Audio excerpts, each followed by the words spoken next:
Demokrasi memerlukan check and balances, bukan kritik. Itulah Ramai dibahas, pidato Pak Prabowo dipotong satu bagian. Terus langsung ramai seolah beliau menyebut semua wartawan itu londo ireng. Padahal kalau nonton videonya sampai habis, jelas yang disorot itu oknum yang menurut beliau terus menyebarkan narasi negatif tanpa dasar. Sebenarnya kami berpegang dari pernyataan Presiden Prabowo ketika di hadapan sidang gabungan di DPR, dihadiri juga representasi dari DPD RI, di mana Presiden Prabowo membuka bahwa demokrasi memerlukan check and balances.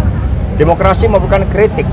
Itulah yang jadi pegangan PD Perjuangan dalam forum resmi yang disampaikan oleh Presiden, dan itu rakyat menuntut agar apa yang disampaikan oleh beliau itu juga dinyatakan melalui suatu tindakan-tindakan konkret. Karena pengalaman dari kuda tuli, ketika suara kritis dibungkam, maka terjadi letupan yang tidak kita inginkan.